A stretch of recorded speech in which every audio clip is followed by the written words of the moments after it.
Just hours after US President Donald Trump announced that Israel and Hezbollah had agreed to stop attacks, the Israeli military reported fresh projectiles crossing from Lebanon into northern Israel.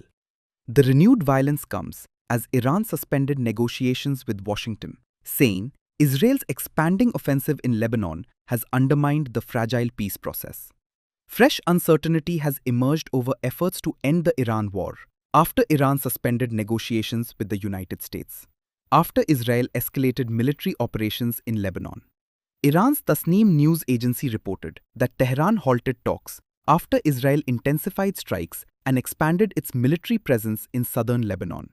The report said, quote, "Due to the continuation of the Zionist regime's crimes in Lebanon, and considering that Lebanon was one of the preconditions for the ceasefire, and now this ceasefire has been violated on all fronts including Lebanon, the Iranian negotiating team will stop talks and exchange of texts through mediation." Unquote.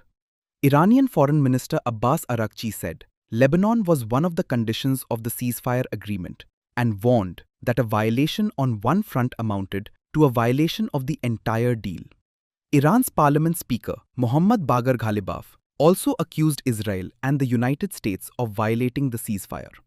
Iranian Foreign Ministry spokesperson Esmail Baghai blamed the slow pace of efforts to end the US-Iran conflict on a lack of trust, contradictory positions from Washington, and continued Israeli attacks in the region. The suspension came just days after President Trump said Washington was close to reaching a preliminary agreement with Tehran. Reports suggest the US recently submitted a revised proposal to Iran containing additional demands.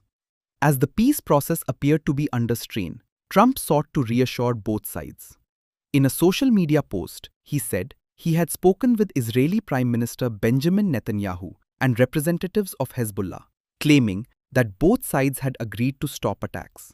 Netanyahu said that he told Trump that Israel would strike terror targets in Beirut if Hezbollah did not cease its attacks on Israeli cities, even as Israel's Minister of National Security Itamar Ben-Gvir appealed to Netanyahu to continue strikes on Hezbollah. The Israeli military said it intercepted 2 projectiles that crossed from Lebanon into northern Israel early Tuesday. The latest exchange came after Netanyahu ordered the Israeli military to expand operations in Lebanon and prepare strikes on Beirut's Dahiyeh district, a Hezbollah stronghold. Israel has steadily deepened its military operations in Lebanon despite the April 17 ceasefire. Over the weekend, Israeli forces captured the historic Beaufort Castle, a strategic hilltop fortress overlooking the Litani River, marking one of Israel's deepest advances into Lebanon in more than 2 decades. The escalation in Lebanon comes alongside continued tensions in Gaza and the Strait of Hormuz, further complicating efforts to secure a broader settlement to the conflict that began when the US and Israel launched military operations against Iran on February 28.